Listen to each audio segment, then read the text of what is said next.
AskReddit. Subscribe for more videos. What's something your employer did that instantly killed employee morale? One of our senior employees asked for a raise because it had been a few years since he had had one and he was doing a great job. Management reviewed his file, realized they could pay one of the new guys half of the salary of experienced guy, fired senior guy, promoted junior dude. They weren't aware of the warehouse dynamic and soon found out that no one liked or wanted to work for or with junior guy. Morale dropped a lot. A week later, senior guy committed suicide. Once the warehouse was informed/invited to the funeral, morale really dropped and eventually junior guy became so ineffective trying to run the shop that he was fired and the next senior guy just kind of took over without management doing anything about it. Everything began to run as it had before senior guy was fired. Holy shit. Something similar happened to a friend's dad. He worked at a tech company for years and his work had always been satisfactory. One day a new manager comes in and notices that his pay rate is kinda high since he has been there for a while, so he requires my friend's dad to go to a performance review course thing. The day he completes it he is fired for unsatisfactory performance without even having his results looked at. This kind of happened to me recently. New boss, company with financial problems. Boss decides to eliminate my position. After 22 years with the company. Let go. Just like that. In 22 years I had always gotten good evaluations and never been written up once. Was let go this past Saturday. Now on unemployment for the first time in my life. I'm 45 years old. Banned smartphones in the break room to force us to talk to one another and build camaraderie. Ends up we didn't like each other that much. I had a boss who did something similar, though less coercive. He would pick pairs of people he thought should get to know each other better and strongly suggest that we go out to lunch together. For some reason he matched me with one of our younger and more opinionated engineers, who spent the entire lunch ranting about how all taxation is theft and how our support for Israel was stupid, that if the Jews wanted to run around in the desert we should just give them Arizona. It was certainly a learning experience for me, though not in the way my boss was hoping. I stayed as far away from that guy as I could for the rest of his, thankfully brief, employment with his. Sounds like you met a Redditor in real life. No raises or bonuses this year due to company performance, but I will make it up to you by taking the whole company to the lake for a trip on my new 30-foot boat. Business had been running for 3 years and many of the employees had been there from the beginning without getting a pay rise. After some requests the company announced that there would be a review of everyone's pay. Called in each worker to discuss. Basically they had decided to pay every employee the same amount. This meant that a few got a raise, most stayed the same, and some, who had negotiated better at hiring, had their wages reduced. Needless to say most employees were unhappy. 2 weeks later the three brothers who owned the business bought themselves 2 new cars and a second-hand Rolls-Royce. That was a real slap in the face. The harder you work, the better a vacation your boss gets. They make $1, I make a dime. That's why I poop on company time. Guess where I'm posting this from? Go on, guess. In a very short span of time, they changed everyone's 401k plan, for worse, and then implemented an office-wide cleanliness policy. No eating at your desk. Only 3 personal items on your desk. Everything labeled. No items other than your keyboard, mouse, and monitors on your desk at the end of the day. Talk about pissed off. You could feel the gloom when you walked in. Everyone's give a shit or broke at once. Might have cleaned out the employees as well. My work just gave me a desk and they actively encourage decoration and personalization. It's ridiculous your work would ask you to limit the space that only you have to deal with on a day-to-day basis. Letting employees personalize their shiz is a free way to keep morale high. Nobody wants to feel like a drone in an endless maze of the same gray cubicles. Large factory, not unionized. Each department clocks in at a different place, mainly that department's break room. My department clocked in across the facility from the main entrance, which meant it took about 15 minutes to walk from the front door to where you clocked in and out at, and another 5 to walk from that entrance to the parking lot. There was a side exit that we would use, however, that literally cut that walk down from 20 minutes to 3, since our department was right next to the parking lot. Management decided that all employees must enter and exit through the same door, which meant we had to walk all the way down to the main entrance and then back around to our cars. There was so much rebellion from the employees in our department that they had to bar the door shut with 2x4s. Joke's on them, even unionized employees can be a pain in the ass. We contacted the fire marshal, who upon seeing a fire exit barricaded, fined the company $8,000. We still were not allowed to enter through this door, but they stopped trying to stop us. Jesus, do you work at Auschwitz? Who barricades their own employees from exiting a door? Many years ago when I worked for everyone's favorite big box store, Walmart, they tried to tell us employees who worked in the automotive department that we all had to use the main front door to enter/exit the building when going to work, leaving work, going out on break/lunch, and returning from break/lunch.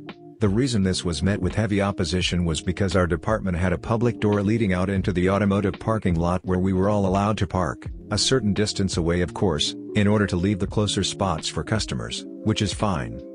I argued that when I was coming in to start my shift, I wasn't currently clocked in on company time, and I'd use any goddamn public door I wanted. Same for break and lunch. That's my time, and I'll use whatever door I want. Everyone else did this as well, so nothing ever happened. Company just sucked it up and fucked off. It just blows my mind that this sort of shit happens at so many places. What's so hard about just being decent employers and treating people with a bit of dignity? To cut costs, they started a policy that only certain departments had internet access. It basically started a class system that bred resentment across departments, and caused an exodus from the non-internet teams. Ah, the internet. I have heard tales told of this precious and rare commodity, but if you ask me they're just legends made up to pass the time and fill the children with awe and wonder. My boss is looking to retire in the next 3 to 4 years. He told everyone that he wanted us to come up our visions for the company and its future over the next 5, 10, 20 years. We're a small office of about a half dozen people, but we've been growing, and so everyone brought up growth projections and succession planning once he retires, etc. His son is the heir apparent and has a precocious 8-year-old, so in my 20-year version I even included the grandson joining the business and grooming it to become a legacy company. My boss went last and we were expecting something acknowledging some of our thoughts, or at least an expression of appreciation that the company he founded would live on well past his retirement, be in good hands, etc. Instead it was brutal and short. It was something along the lines of, I do everything around here anyway, so I should just sell the company to fund my retirement and you can all find other companies to work for in a few years. Mood killed. Meeting ended. Everyone quits that same year and he can start his retirement early. Yay. And the value of his company nosedives. Everyone wins. In a company of 6 people, owner said in a meeting with everyone that his 2 sales guys are irreplaceable and that the rest of us are just paper pushers. He now runs a company of 3 people.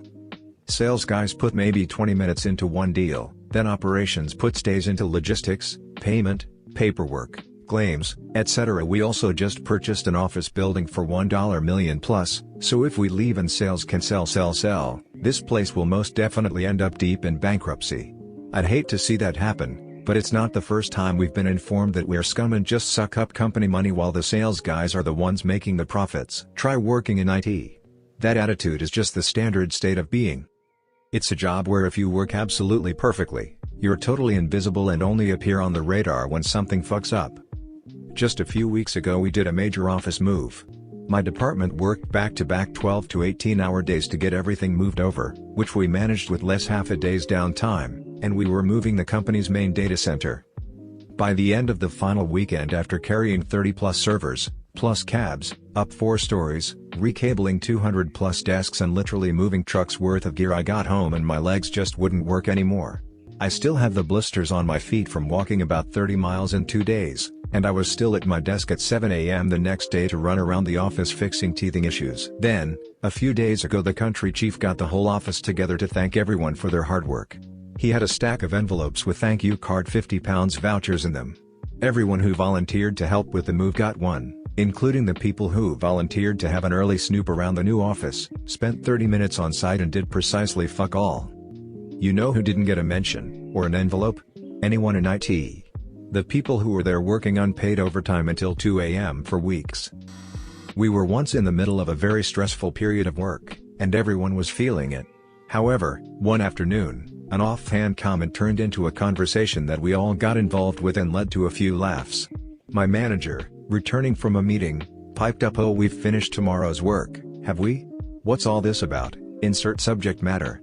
Entire team instantly deflated. Unnecessary. Every employee needs time to blow off a little steam. Shit like that kills me. I was an engineering intern at a factory owned by a German company, but located in the US South. It happened to be the summer of the World Cup and US-Germany were playing on like a Thursday.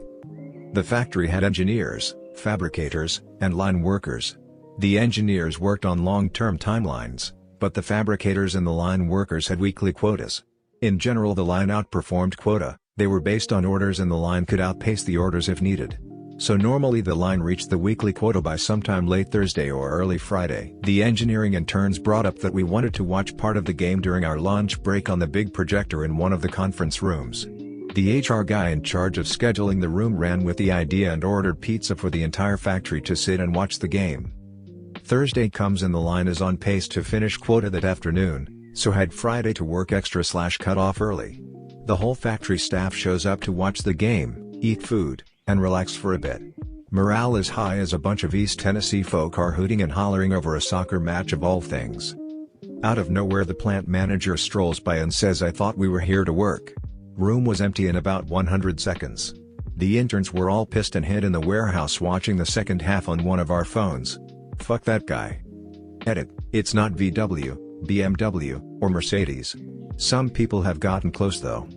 Edit 2, it's also not Bosch, but some people in the comments have gotten it correct. Former teacher. The administrators at my school were usually pretty chill, but had a habit of randomly coming up with minor rules that they would enforce for us. Male teachers had to wear ties even on Jeans Day, etc. Overall it wasn't bad, except for the time an administrator made a crucial mistake. They banned staff from drinking coffee in front of students. Now if you've never worked in a school, you'd think this isn't a big deal. When you spend nearly 100% of your day in front of students, it definitely is a big deal. First we tried to find any loophole we could. Energy drinks? Banned the next week. Tea? Banned 2 days later. It was chaos. Eventually, we realized they couldn't fire an entire school's worth of teachers and aides, so we ended up doing the one thing that private schools fear most, we formed a union. Realistically, it was more of a weird pseudo-union focused specifically on civil disobedience regarding the coffee issue, but it ruffled feathers nonetheless. The administrators caved to our demands, allowed us to drink coffee again, and even bought each of us a reusable coffee mug as a gesture of goodwill. And that's the story of how a handful of school administrators almost accidentally created a teachers' union over a complete non-issue. Removed COLA raises each year for all employees and implemented a raise when promoted or take on more responsibility model. However, promotions are very rare and raises are never approved. So everyone is losing money to inflation each year and they tried to sell it as a big win for the employees. We aren't stupid people. And companies wonder why employees leave after 3 years. No one knows. It's a mystery. I think it would be funny to hand in your 2-week notice alongside with resume and cover letter for exactly the same position. With perks written in, 3-year experience in this exact position. Only request readjusted salary on the interview. Oh, and if asked why you left your previous job, my employer refused to adjust salary for inflation. I put in my 2 weeks notice at my workplace today. I asked for a raise and got told I couldn't be given one because I wasn't being given a promotion and it wasn't time for my yearly review yet. What you discussed is exactly what I'm considering doing. Employer, why did you apply here? Didn't you quit last week? Me, yeah, it was a shame the store policy kept you from giving me a raise. Employer, right. So how much are you wanting? Me, my old wage plus a reasonable and fair raise. Casually said the best employee was X and everyone, including X, knew that X was among those who did the least amount of work. Edit, X was the most friendly to the boss, always coming in to say hi, do you need anything? At least X is self-aware I guess. Yeah, he was laughing slightly as all our eyes widened in shock. Fired the girl who was in her 3rd trimester of pregnancy 3 days before her maternity leave was to start.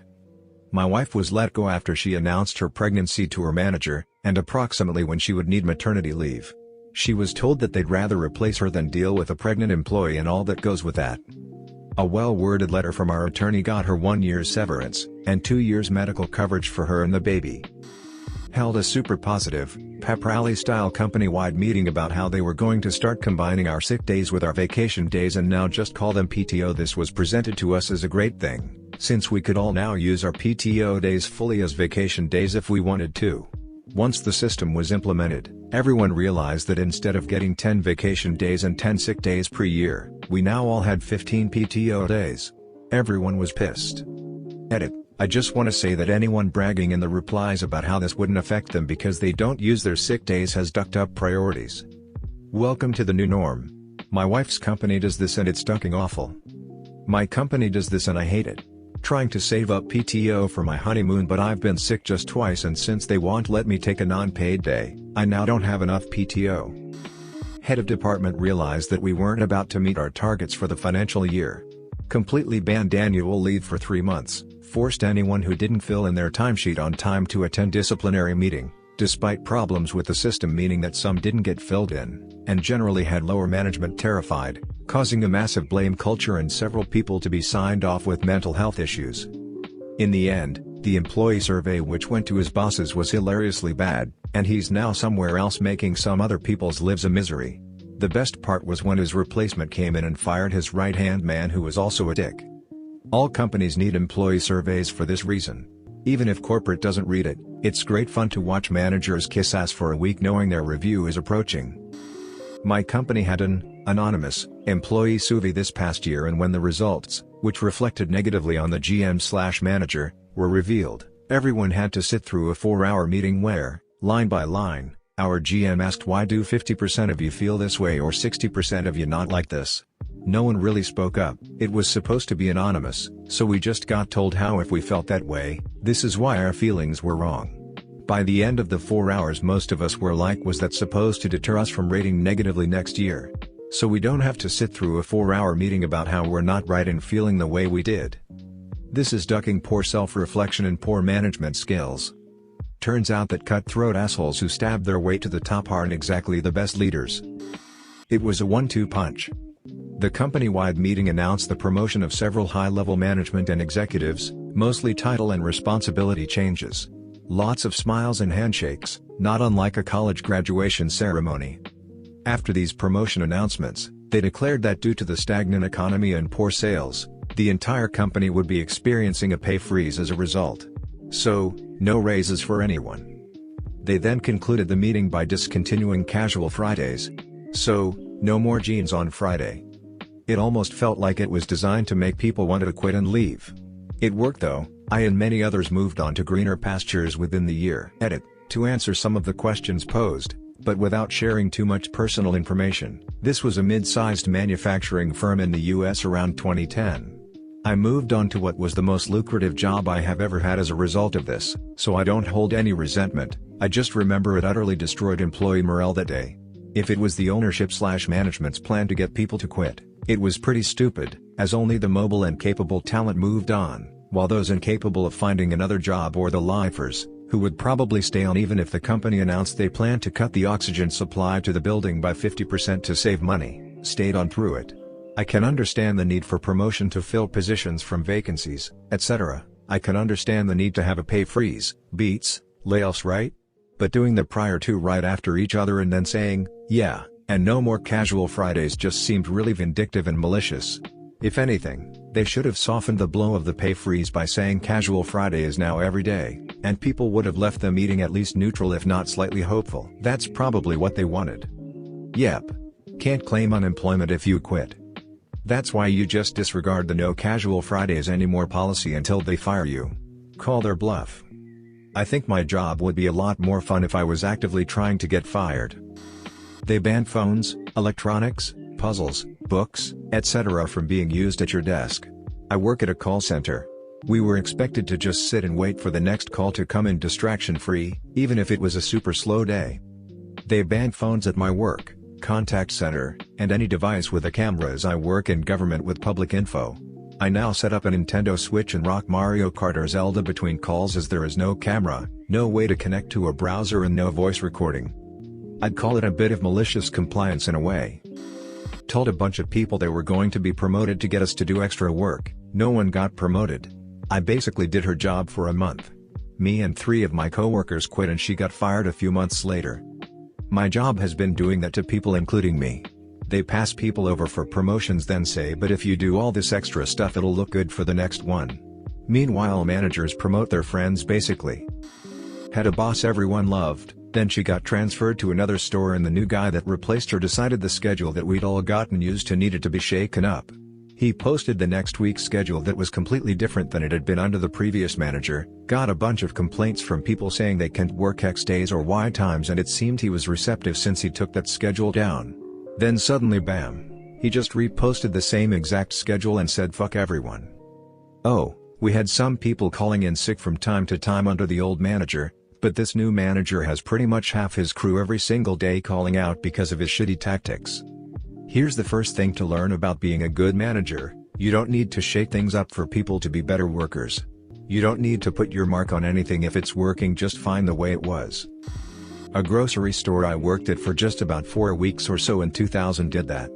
The manager, who primarily employed high school seniors like myself, would state your employer is your #1 priority. You work for them, not the other way around. I don't care about whatever teenager/high school things you have going on. If you can't work the shifts I want you to, I don't want you to work for me.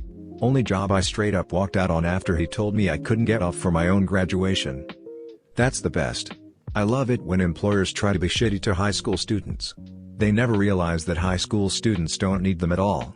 They still live with their parents and most of the time don't have any bills to pay, maybe just a car payment and going out to eat if you're unlucky. Plus just about anyone will hire a high school student since they're usually willing to work for next to nothing. Changed up the metrics that determine people's bonuses, and included things that were important for the business to know, but completely beyond the control of the people whose bonuses were impacted. For example, we had a right party contact trait: how many times you actually got the person you were calling versus the number of calls you actually made. The problem was the phone number list came from elsewhere, and the people making the calls were just given a list of numbers, and you had to call them all. No leeway. So you're calling blind from a list you don't control, and get penalized if the list is shit. Oddly enough, the people in charge of making the phone number lists, their bonuses were not influenced by a right party contact trait. Was working for EB Games when GameStop bought them. 20% of any warranty, and $1 for every subscription sold went into your paycheck as commission. And you'd never feel dirty selling the things, because Edge Magazine, EB's answer to Game Informer, and their extended warranties were legit, and fairly priced. GameStop buys the company. First thing they do? Nix the commissions. You still have to sell the stuff, of course. I'll never forget the first meeting I had with GameStop as a manager. They really drilled how profitable those things are to the company. Soon after came the threats of reduced hours if you didn't hit quotas, mandated by corporate. Yeah. Duck GameStop. Edit, and my top post of all time is me saying duck GameStop. I am amused. I was one of a large number of programmers working on a project at CSC. We had a deadline coming up in a couple months and they overpromised to the client and then asked us all to work extra hard to meet the deadline, and asked us to work 50+ hour weeks. Which we did, and then some of us put in 70 to 80 hour weeks to meet this deadline. But once that deadline was met, suddenly there was another deadline they needed to meet. And another. People got tired, had lives to lead, and scaled back on their hours. Most of us were still working 50 to 60 hours a week, but not a lot more than that. Once they realized we weren't killing ourselves on their project any longer, there was an all-hands meeting where the managers told us that they were incredibly disappointed in our lack of professionalism because so comparatively few employees were now working more than 50 hours a week. One of our harder workers stood up and said, "Look, I have 3 kids. I'm driving an hour into and out of work every day, I'm taking care of my family, I'm trying to get presents for Christmas, write out Christmas cards, decorate and clean the house for everyone we're having over for the holidays. I'm having a really hard time just getting to 50. And the manager looked at her and sneered, "If it wasn't Christmas, it'd be because it's Easter, or Memorial Day, or because it's summer and it's nice out. You'd always have some excuse." There was dead silence in the room. When we left that meeting, we didn't talk to each other, but every single worker on that project put in exactly 50 hours a week after that. Then came Christmas, raise and bonus time. Every worker on the project got a 0.5% raise, the managers got a 5-figure bonus. We were pissed. For management, the pain came after Christmas. First week off the year, 4 programmers had better jobs lined up and quit. 3 more the following week. 5 the next. We hemorrhaged 3 to 5 programmers every single week for over 3 months. It got to the point where the managers had to schedule a meeting every Monday at 11 to discuss that week's resignations and rearrange the surviving staff. Fuck CSC. Started firing people by lining 2 up at a time and seeing which one they'd prefer to keep on. Didn't matter if you were there for 20 years or 2. Also hiring management from outside and not promoting within, which means the new managers have no knowledge of anything that company does in terms of ethics, procedures, or employee status.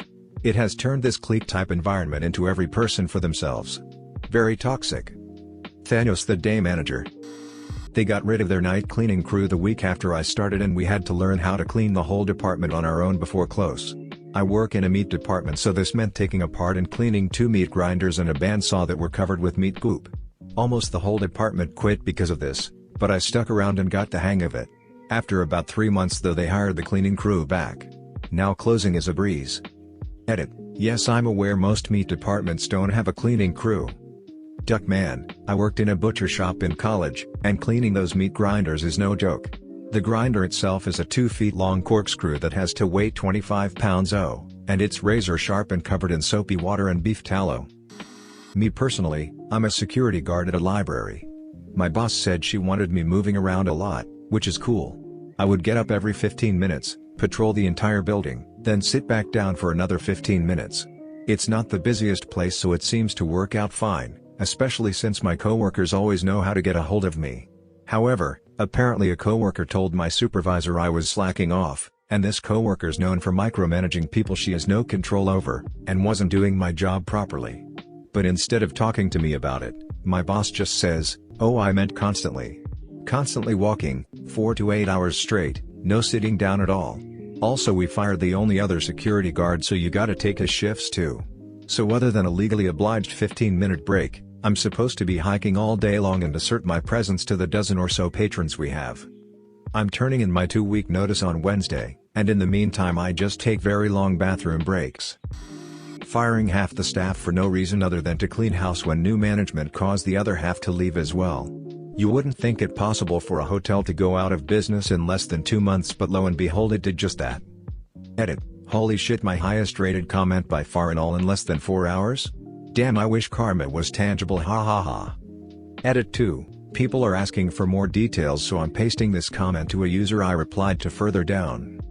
New general manager came in, fired all the best people. I was really good but had only been there for 3 years, so I wasn't making a lot, because they were making too much money, and replaced them with base pay workers who didn't give a shit. Then that increased the workload on everyone else that wasn't fired, so they all quit. Then the hotel was stuck with half a shitty staff. Funny thing is that we made in the ballpark of $20 million the year before my original GM left. In the year the new GM took over, I heard from one of the few people that still worked there were 2 originals out of a 60-person staff, that they were projected to barely clear $2 million. We were in the top 5 Hiltons in the entire Midwest for years, and there were only a handful of nights like Christmas when we wouldn't sell all 140 rooms. Why that dumb shit tried to change everything when the place ran itself and was kicking serious ass, I will never know, but he's out of a job now. My old GM would literally leave halfway through the day if he wanted, rarely, because our managers were so good and everyone actually cared about the place. I used to work at an English immersion middle school in Korea. The admin was all Korean, including my boss, the vice principal. Word started going around that the school was under investigation for certain admin taking bribes to admit students. The VP got visibly anxious for a few weeks. Then one Sunday night we got a text message from one of the Korean teachers at the school: "The vice principal has passed away." It turns out he had hung himself in the school lobby that afternoon. The teaching staff still had to be at school the next morning even though classes were cancelled for several days. I remember walking into the school and seeing a custodian mopping the spot where the VP had been hanging. Morale tanked pretty hard for a while. I worked at a restaurant with a shit-tipped minimum $2.63 an hour. We'd be penalized for being even 5 minutes late, so lots of us showed up 20 to 30 minutes early to make sure we'd avoid the penalty. This is Boston, so that was an appropriate gamble. I've gotten stuck on the T for 10 to 20 minutes on numerous occasions, and we'd just get right to work, and there's plenty to do when opening a big restaurant. So we'd clock in and start working. No one was clocking in and failing to work. In fact, I liked getting there early because the kitchen would get up to 113. Most of the morning prep occurred in the kitchen and was fairly rigorous. We didn't really air condition and had to wear long-sleeved shirts and pants. So I could knock everything out in a tank and shorts, change into my uniform, and not start my shift a sweaty mess. The manager gave us a big lecture about how it adds up, even if it is only $2.63 an hour. She made a new rule that we couldn't clock in more than 10 minutes before our shift began, even if we were working. By the way, that's a 15-minute window of appropriate clocking in time. In Boston, with a notoriously unreliably public transportation system, crazy weather, and overclogged roads. Duck Rafton Street and Duck U. Ashley. If you enjoyed this video, please hit the thumbs up button and comment below letting me know. It helps the channel and lets me create more content just like this. If you do like this type of content, make sure to subscribe and hit the notification bell so you don't miss an upload.